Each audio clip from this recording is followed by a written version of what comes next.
ሰላም እንዴት ከርማችኋል? እግዚአብሔር ሰዎች እግዚአብሔር የተመሰገነ ይሁን።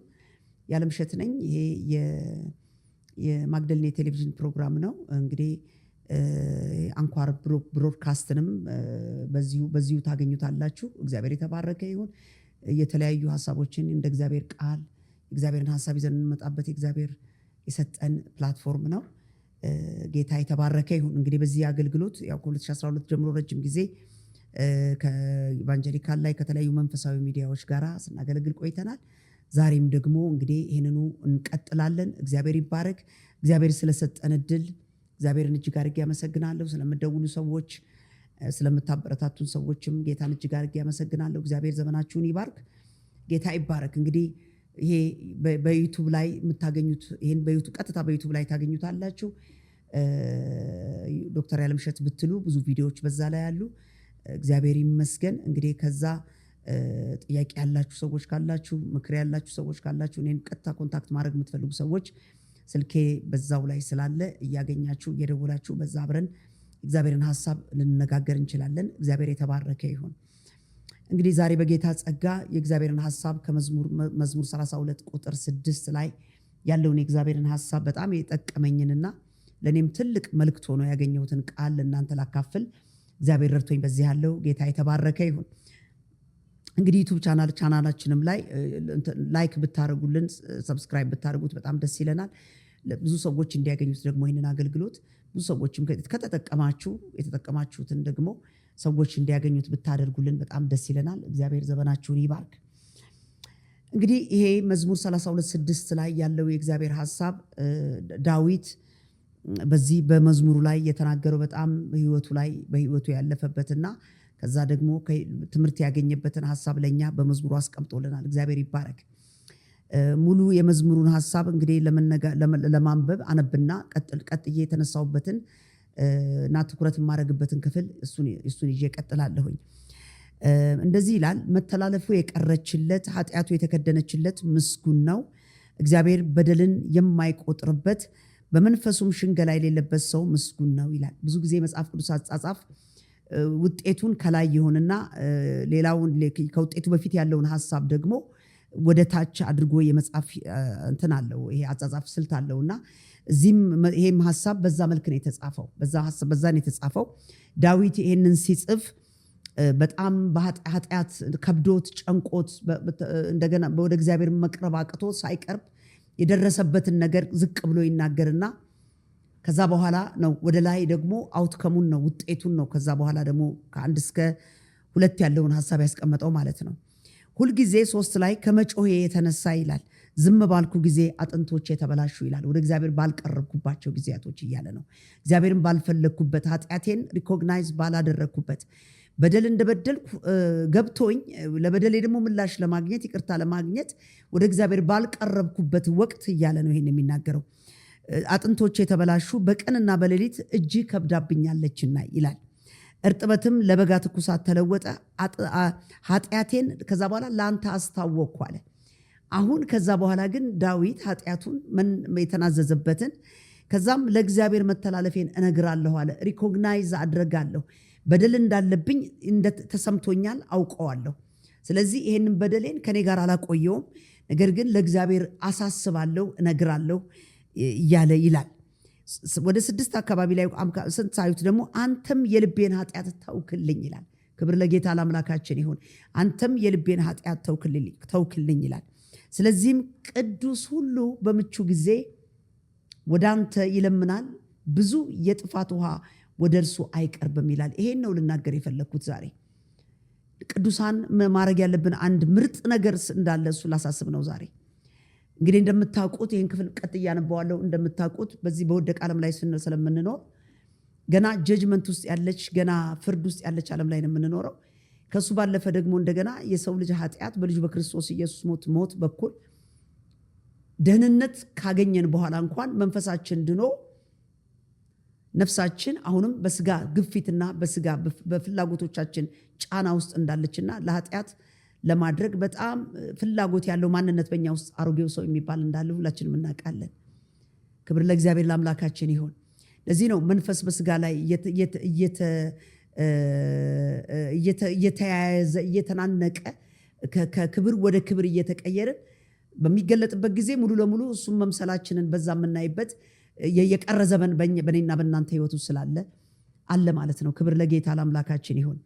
ዳዊት በዚህ ህይወት ውስጥ እያለ ነው በቃ አምላክና ያውቃል፣ ኃጢአቱን ይቅር የሚለው አምላክ እንዳለ ያውቃል፣ በደለኝነቱ መናዘዝ እንዳለበት ያውቃል። ግን አንዳንድ ጊዜ ደግሞ ዝም ያለበት ወቅት እንዳለ ኃጢአት እያለበት ኃጢአት እንደሌለበት ጸጥ ያለበትና አደጋ ውስጥ የወደቀበት የደከመበት የተጎሳቆለበት ሰዓት እንዳለ ከዚህ ክፍል ላይ እንረዳለን። ከዛ በኋላ ግን ኃጢአቱን ሪኮግናይዝ አድርጎ ኃጢአተኝነቱን አውቆ መናዘዝ ሲጀምር ደግሞ የሚሰማ አምላክ እግዚአብሔር እንዳለና ኃጢአቱን ይቅር የሚል አምላክ እንዳለ በደንብ አስረግጦ ያወቀበትና ያንን ደግሞ የተረዳበትና ለእኛም ትምህርት ያስቀመጠበት ክፍል ነው። ክብር ለጌታ ለአምላካችን ይሁን።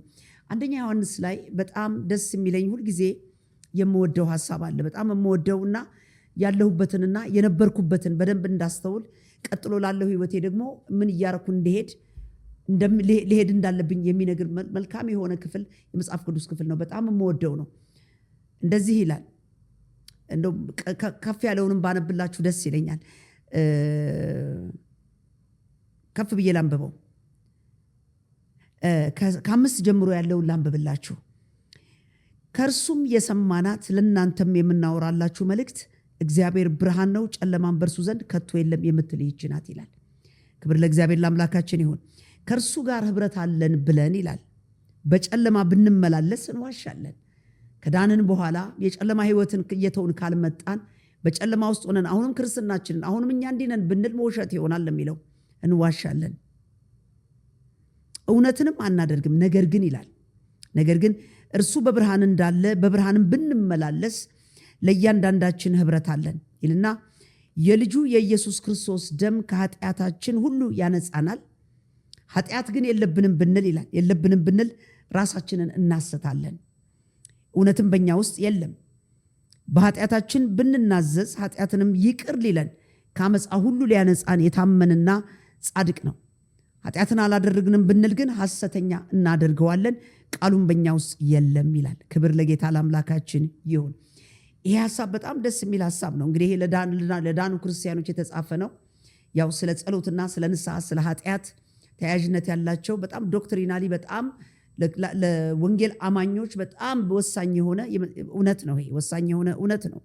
ከጨለማ ወደሚደነቀው ብርሃን የመጣ ነው። ከጨለማ ወደሚደነቀው ብርሃን መተን ደግሞ የጨለማን ስራ መስራት እንደሌለብን አባታችን ዮሐንስ ያስተምራል። ምክንያቱም ብርሃን አለ ከኛ ካልን ከጨለማ ጋር ህብረት ማድረግ የለብንም ነው የሚለው። ምክንያቱም በጨለማ ውስጥ ያለ ብርሃንን ሊገልጥ ስለማይችል የብርሃን ህይወት ከሌለን ኢየሱስን መግለጥ ስለማንችል ውሸተኛ እንሆናለን።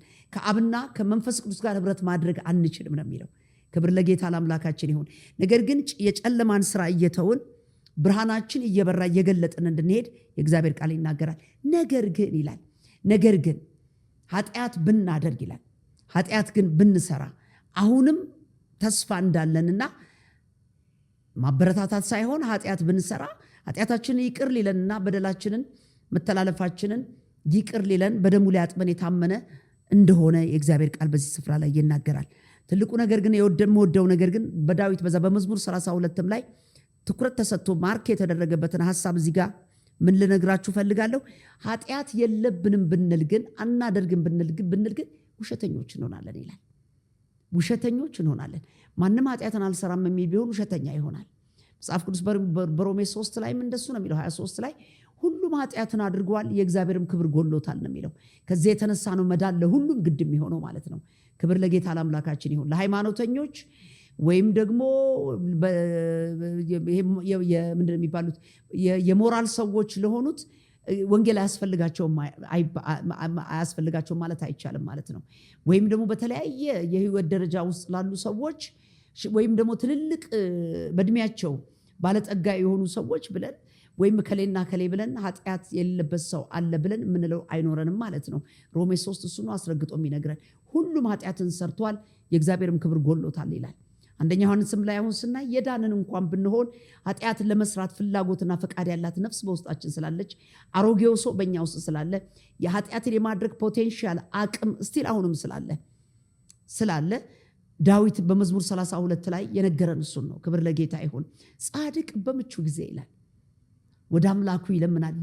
በመከራ ጎርፍ በሚመጣበት ጊዜ የጥፋት ውሃ ሲመጣ ወደ እርሱ አይቀርብም ይላል። ወገኖቼ ሆይ ዛሬ በጣም ላሳስብም ወደው በጣም እየሳሳ የመጣ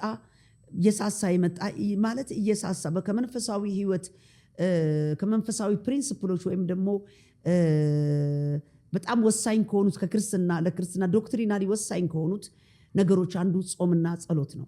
ጸሎት በጣም እየሳሳ የመጣ ይመስለኛል በዚህ ዘመን ወገኖች። በጣም እየሳሳ የመጣበት ዘመን ላይ ያለን ይመስለኛል። ለዚህ ነው በምቹ ጊዜ መጸለይ መልካም የሚሆነው ልላችሁ ፈልጌ ነው ዛሬ። በምን ሰዓት ነው የምንጸልየው ብንል እዛ አንደኛ ተሰሎንቄ 5 ላይ እኮ በሁሉ ነው የሚለው፣ በሁሉ አመስግኑና ምን ጊዜ መጸለይ እንዳለብን ይናገራል። እና የጸሎት መቼ እንጸልይ የሚለው ነገር ሁልጊዜ መጸለይ፣ ምቹ በሆነ ሰዓት መጸለይ በቻልን በምንችልበት ጊዜ፣ መከራ ሲመጣ አይደለም ወይም ደግሞ የሆነ ችግር ሲመጣብን ብቻ አይደለም፣ ምቹ በሆነበት ጊዜ ቴንኪዩ ማለት እንዳለብን እግዚአብሔር ቃል እሱን ያስረዳናል፣ ያስተምረናል። እና መዝሙር 32ም እሱን ነው ዛሬ የሚነግረን።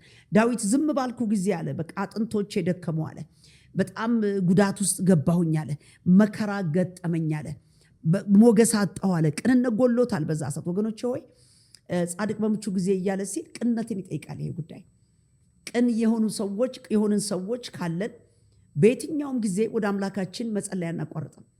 ይሄ ለምን መሰላችሁ? ወይም በምን ታውቃላችሁ መሰላችሁ? ያ ምን እያልን ነው? እግዚአብሔር ሆይ እኔ አልችልም፣ አንተ ነህ የምትችለው በእኔ ህይወት፣ ሁል ጊዜ እያልን መሄዳችን ነው ማለት ነው። ከጸለይን በምቹ ጊዜም ቢሆን ጉድለት አለኝ ጌታ ሆይ፣ ምቾቱም የመጣው ካንተ ነው ጌታ። አሁንም እንኳን ደህና የሚሆን ዘመን ውስጥ እንኳን ብሆን ጌታ ሆይ ይሄን ዘመን የሰጠኸኝ አንተ ነህ። አሁንም ጌታ ሆይ ያላንተ አልችለውም። ሰዎች እኮ በበረከት ዘመንም ደግሞ እግዚአብሔር ሊበድሉ ስለሚችሉ በመልካም ዘመንም ሰዎች እግዚአብሔርን መበደል ይችላሉ። መበደል እንችላለን ወገኖች ሆይ፣ ይሄን በጣም ነው መጽሐፍ ቅዱስ በደንብ ይነግረናል። በጊዜውም ያለ ጊዜውም ነው እግዚአብሔርን ማክበር ያለብን፣ በእግዚአብሔር ፊት መቆየት ያለብን፣ ህልውና ውስጥ መመላለስ ያለብን። ስለዚህ ጻድቅ በምቹ ጊዜ ወደ እግዚአብሔር ይለምናል አለ። ብዙ የጥፋት ውሃ ወደ እርሱ አይቀርብም ይላል። ክብር ለጌታ ለአምላካችን ይሁን። ዛሬ በጣም ማለት ከልቤ ሆኜ ልጠይቅና ልናገር የምፈልገው ይሄ አለ አይደለም፣ ልማዳዊ የሆነ ሃይማኖታዊ ጸሎትን እያልኩ አይደለም፣ ፌሎሺፕ እያልኩ ነው። ክብር ለጌታ ለአምላካችን ይሁን። ይሄ ሃይማኖታዊ ጸሎቶችን እኮ እናውቋቸዋለን አለ አይደለም። ይሄ በቃ ስምጥ በስመ አብ ወወልድ ወመንፈስ ቅዱስ ብለን የምንሄደው አይነት ወይም ደግሞ በሰላም ያዋልከኝ በሰላም አሳድረኝ የሚባለውን አይነት ጸሎት አይደለም ዛሬ የምለው። ኮሚኒየን እንድናደርግ ነው የምጠይቃችሁ ዛሬ በኢየሱስ ስም። ኮሚኒየን ማለት ህብረት፣ ህልውና ውስጥ ሁልጊዜ መሆን፣ በየትኛውም ሌቭል ውስጥ 24/7 በቀን ውስጥ በ24 ሰዓት 7 ቀን ሙሉ በየቀኑ 365 ቀን እግዚአብሔር በሰጠን በእድሜያችን ላይ በጨመረልን በሙሉ ቀን ውስጥ በእግዚአብሔር ህልውና ውስጥ መኖር። ቀኑን ምን እያረክ ትውላለህ ወዳጄ? የሆነ ስራ ልትሰራ ትችላለህ። የሆነ አይምሮህን የሚይዝ ነገር ውስጥ ልትሆን ትችላለህ። ነገር ግን በእግዚአብሔር ህልውና ውስጥ ለመሆን ከስራ ቁጭ ማለት አይጠበቅብህም፣ ወይም ስራን መተው አይጠበቅብህም። ነገር ግን ዛሬ ባለው ቴክኖሎጂ እግዚአብሔር ባዘጋጀልን ቴክኖሎጂ መጠቀም እንችላለን። እንትናችንን ምንድነው ሄድሴታችንን እኮ አርገን ቃል መስማት እንችላለን። አምልኮ ማምለክ እንችላለን። በእግዚአብሔር ህልውና ውስጥ መሆን እንችላለን። የምንሰራውን ስራ በፍርሃተ እግዚአብሔር ውስጥ ሆነን መስራት እንችላለን። እግዚአብሔርን እያከበርን መስራት እንችላለን። ለእግዚአብሔር እግዚአብሔርን ደስ ያሰኘን ልንሰራ እንችላለን። ህልውናው ነው የምላችሁ ዛሬ በእግዚአብሔር አለወት ውስጥ በህልውና ውስጥ ሆኖ መዋል። ክብር ለጌታ ይሁን። ይሄ ቃል በጣም ይገርመኛል። ወደ መዝሙር 32:6 ላይ ዝቅ ብለን እግዚአብሔር ራሱ የተናገረው አምላካዊ ምላሽ ሰጥቷል። በዚህ ቦታ ላይ ምን አለ? ልብ እንዲህ አላቸው፣ ዳዊት ንስሐ ገባሁ አለ፣ እግዚአብሔር ማረኝ አለ፣ ይቅር አለኝ አለ፣ ተወልኝ አለ። ስለዚህ ቅዱስ ሁሉ በምቹ ጊዜ ወደ አንተ ይለምናል፣ ብዙ ጥፋት ውሃ ወደ እርሱ አይቀርብም አለ። አንተ ለእኔ መሸሸጊያዬ ነህ አለ። ከመጣበት ነገር ሁሉ አመለጠ። ከዛ በኋላ ከከበቡኝ ታድነኝ ዘንድ ደስታዬ ነህ አለ። ከዛ አምላካዊ መልስ 8 ላይ መጣ። ምን አለ መሰላችሁ? አስተምርሃለሁ አለው ጌታ። አስተምርሃለሁ፣ በምትሄድበት መንገድ እመራሃለሁ። ተመልከቱ፣ ከጸሎት በኋላ ከፌሎሺፕ በኋላ ከግንኙነት በኋላ እግዚአብሔር ጋር ተገናኝተን መልስ ሳይኖረን አንነሳም። አምላካዊ ምላሹን ኮንፈርም አደረገለት። አስተምርሃለሁ አለው፣ በምትሄድበት መንገድ እመራሃለሁ፣ አይኖቼም ባንተ ላይ አጸናለሁ አለ። መጽሐፍ ቅዱስ ሲናገር የእግዚአብሔር አይኖች በጻድቃን ላይ ናቸው ይላል። ጆሮቹም ወደ ጩኸታቸው ነው የሚለው። ክብር ለጌታ ለአምላካችን ይሁን። ይሄ ፕሪቪሌጅ ወገኖች ሆይ ይሄ የእግዚአብሔር ፈቃድና ሐሳብ ከኛ እንዳይርቅ ይህንን መጠቀም እንድንችል በእግዚአብሔር ሕልውና ውስጥ መሆን ከእግዚአብሔር ጋር ህብረት ማድረግ አለማቋረጥ ወሳኝ ነው ማለት ነው።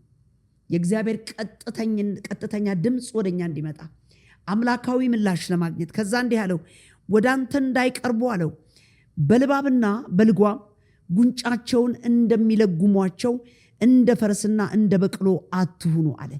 በጣም የገረመኝ ነገር የበቅሎ ልብ አይኑራችሁ አለ እግዚአብሔር። እዚህ ላይ የበቅሎ ልብ በጣም ገረመኝ። ይህን ነገር ማጥናት ጀመርኩኝ። ስለ በቅሎና ስለ ፈረስ ማየት ጀመርኩ። ምን አይነት ባህሪ ቢኖራቸው ነው እዚህ ጋር እንደተባለው አልኩኝ።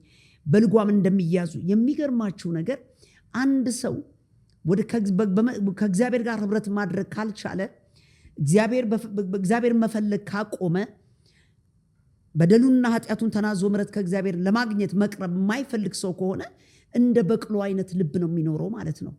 እንደ በቅሎ። የበቅሎ ልብ ምን አይነት ነው ብላችሁ ብትሉኝ ሳጠና ያገኘሁት ነው። የበቅሎ ልብ ምንድነው? ምንድነው? ጠንካራ ልብ። ይሄ እምቢተኛ ልብን ያመለክታል። ሌላው ደግሞ ምንድነው? ቅንነት የሌለው ልብ ነው። ሌላው ጠንካራ ልብ፣ የማይታዘዝ ልብ ነው። የፈረስና የበሬ ልብ የማነው? የበቅሎ ልብ። አይታችሁ እንደሆነ ፈረስኔ ብዙ በእርግጥ በጣም አታሽድ አይደለሁም ከዛ እንትን ጋር ግን እንደው ሳስተውልና አንዳንድ ነገሮችን ሳይ ፈረሶች ዶክመንተሪዎችንም ስናይ ፊልሞችን እንኳን ብንመለከት ፈረሶች ከተገዙ በኋላ እኮ ይገራሉ፣ ይሰለጥናሉ። የመሰልጠኛ ጊዜ ያላቸው እንትን ናቸው። በእርግጥ ከእንስሶች ሁሉ የተለየ የሚያደርጋቸው ነገር ይሄ ነው።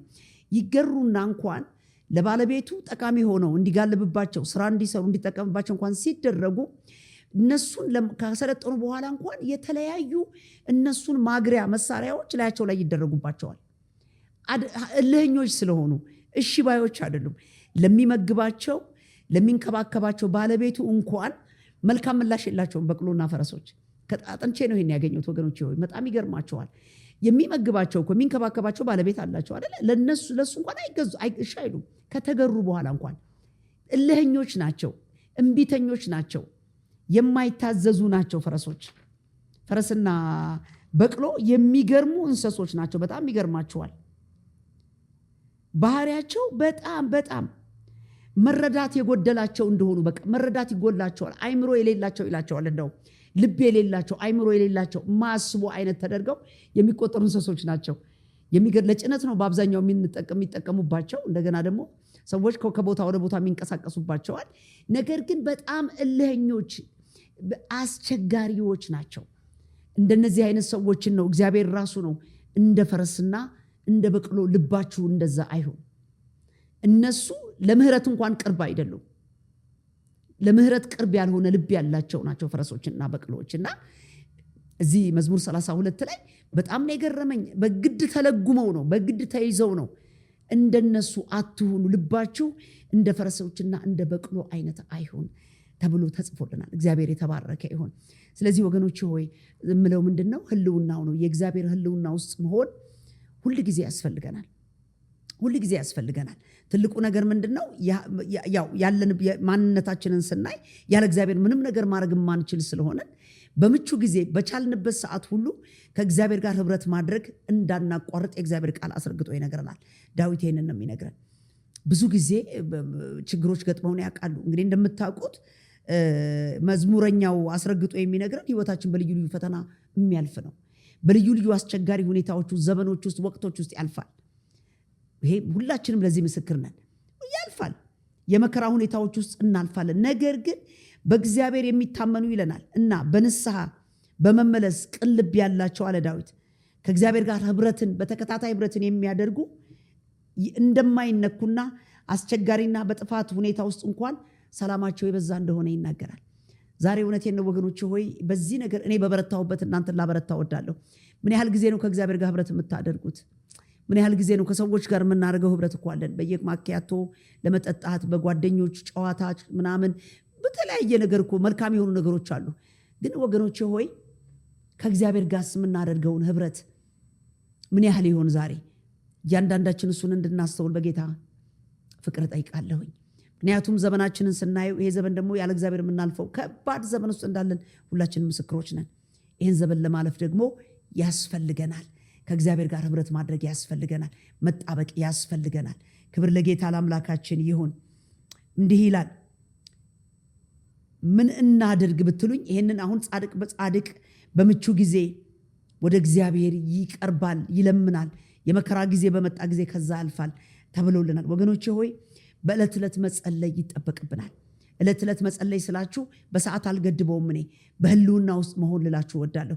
በእግዚአብሔር ህልውና ውስጥ መሆን ከመከራ ስጋት ያስመልጣል፣ ከሚመጣ ቁጣ ያስመልጣል፣ ከሚመጣ የጥፋት ውሃ ያስመልጣል። ዳዊት ከጥፋት ውሃ ያመለጥኩት ከዚህ የተነሳ ነው። ጻድቅ በምቹ ጊዜ መጸለይ ያለበት ማለፍ ካለበት የመከራ ውሃ ወደሱ መጥቶ እንዳያሰምጠው ከፈለገ ክፉ ዘመን የሚመጣ ክፉ ዘመን እንዳያገኘው ቤቱን እሱን እንዳያገኘው ከፈለገ በምቹ ጊዜ በህልውና ውስጥ መሆን አለበት፣ መቅረብ አለበት እያለ ይላል። ስለዚህ መጸለይ አለብን ወገኖች ሆይ።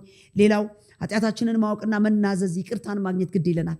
ዳዊት ይህንን ያለው በኃጢአት አለመቆየት አንደኛ ዮሐንስ ምዕራፍ 1 ቁጥር 9 ላይ እሱን ነው የሚለን። ማንም ኃጢአተኛ ኃጢአቱን ቢናዘዝ በደል መተላለፉን ቢናዘዝ ሊያጥበው ሊያነጻው የሚችል የልጁ የክርስቶስ ኢየሱስ ደም አለ። ወገኖቼ ኃጢአትን አላደረኩም ብንል እንዋሻለን። ዮሐንስ እንደሱ ነው የሚለን። ስለዚህ መናዘዝ ኃጢአታችን ይሄ የድሮ ጸሎት አይደለም፣ የድሮ ፕሮሲጀር አይደለም፣ የጥንት የጸሎት ስርዓት አይደለም። መጽሐፍ ቅዱሳዊ እውነት ነው። ዶክትሪናሊ ትሩ ነው። ይሄ መናዘዝና መንጻት ያስፈልጋል። ለማምለጥ ከፈለግን ከጥፋት ውሃ ከመከራ ውሃ ለማምለጥ ወገኖቼ ሆይ መናዘዝ ያስፈልገናል። ሌላው ደግሞ በእግዚአብሔር መታመን ነው ወገኖቼ ሆይ፣ በእግዚአብሔር መታመን ነው። በእግዚአብሔር መታመን ያስፈልገናል። መጸልክ ስለ ኃጢአት መናዘዝ ልናገር። ምሳሌ ላይ እንደዚህ ይላል። ምሳሌ 28:13 ላይ እንዲህ ይላል፣ ኃጢአቱን የሚሰውር አይለማም ነው የሚለው። ኃጢአቱን የሚሰምር አይለማም፣ የሚናዘዛት ግን የሚተዋት ግን ምሕረትን ያገኛል ነው የሚለው። ይሄ የድሮ የጸሎት ስነ ምግባር አይደለም። የድሮ የጸሎት ስነ ምግባር አይደለም። መጽሐፍ ቅዱሳዊ ዶክትሪን ነው። የእግዚአብሔር ቃል ነው ወገኖች ሆይ። እግዚአብሔር ቅዱስ ስለሆነ፣ እግዚአብሔር የሚፈራ አምላክ ስለሆነ፣ እግዚአብሔር ብርሃን ስለሆነ፣ ጨለማ ከብርሃን ጋር ደግሞ ህብረት ስለሌለው ብርሃናችሁ ይብራ ነው የተባልነው ወገኖች ሆይ።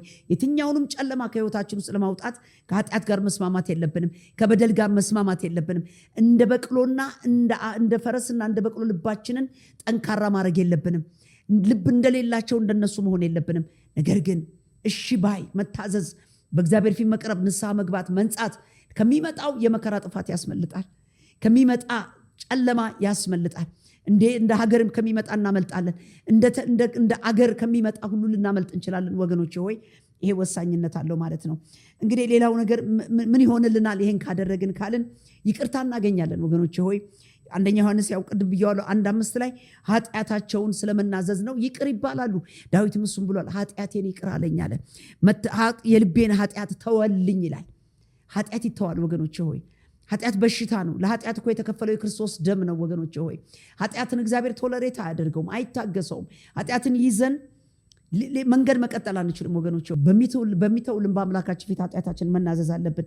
ሌላው ከእግዚአብሔር ጥበቃ ማግኛ ነው። ጻድቅ በምቹ ጊዜ ከጸለየ ወደ እግዚአብሔር ከቀረበ የጥፋት ውሃ ያገኘውም እንደተባለው ጥበቃ እናገኛለን። በዚህ ውስጥ የእግዚአብሔር መለኮታዊ ጥበቃ ከኛ ጋር ይሆናል። ዳዊት ይህንን ተናግሮ እጠብቀዋለሁ አለ። እጠብቀዋለሁ፣ አስተምረዋል፣ እጠብቀዋለሁ አለ። አንተ የኔ መሸሸጊያ ነህ፣ ከጣር ትጠብቀኛለህና ይላል። የእግዚአብሔር መለኮታዊ ጥበቃ ይመጣል። መጠበቅ ይሆናል ወገኖች፣ እንጠበቃለን። ሌላው ምሪት እናገኛለን። ግራ መጋባት አይሆንም። በየትኛው አቅጣጫ እንሄድ ብለን አንጨነቅም። ጻድቅ በምቹ ጊዜ በአምላኩ ፊት ከቆየ፣ በህልውና ውስጥ ከቆየ፣ እግዚአብሔርን በህይወቱ የመጀመሪያ ካደረገ ወገኖች ሆይ ይሄ የእግዚአብሔር መለኮታዊ ጥበቃ 100% 100 እጥፍ ከኛ ጋር ይሆናል። እግዚአብሔር አብሮህ እያለ ልትሰናከል ስለማትችል፣ እግዚአብሔር አብሮን እያለ ልንጣመም አንችልም። ጠማማው እንኳን ይቀናልናል። የተማሰ ጉድጓድ እንኳን ይደፈናል። የተመከረ ምክር ይፈርሳል። ሞገስና ሰላም፣ ሐሴትና ደስታ የኛ እድል ፈንታ ይሆናል። እግዚአብሔር አብሮት እያለ የሚሰናከል ሰው ማንም አይኖርም። የእግዚአብሔር መለኮታዊ ጥበቃ ከኛ ጋር ይሆናል። ከእግዚአብሔር ጋር ወክ እናደርጋለን። ከእግዚአብሔር ጋር እንወጣለን፣ እንገባለን። ለምን ብትለኝ በምቹ ጊዜ ወደ አምላክ ትቀርባለህ። ሌላስ በህልውና ውስጥ ነህ። ህልውና ውስጥ ኦቨርዌልምድ ነህ። በህልውና ውስጥ ከተወረስክ እግዚአብሔር አንተ ጋር ነው የሚሆነው። ህብረት አይጎልብህም። በህብረት ውስጥ ትሆናለህ። ስለዚህ መሰናክል አያገኘንም። ሌላው ምን ይሆን? ሌላውስ የእግዚአብሔር አይኖች በእኛ ላይ ይሆናሉ። ክብር ለጌታ ይሆን። በዚህ ውስጥ ከሆነ ጻድቅ በዚህ ፕሪንሲፕል ከሄደ፣ በዚህ እውነት፣ በዚህ ዶክትሪናል እውነት ውስጥ ከሄደ የእግዚአብሔር አይን በሱ ላይ ነው የሚሆነው። የእግዚአብሔር አይን በሱ ላይ ይሆናል። በእግዚአብሔር ታምሮ ሊጠፋ ሊከስር ስለማይችል ማለት ነው።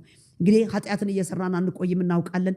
ደግሞ እንደገና የክርስቶስ ደም አለ ብለን ደግሞ ኃጢአትን መስራትን አንለማመድም።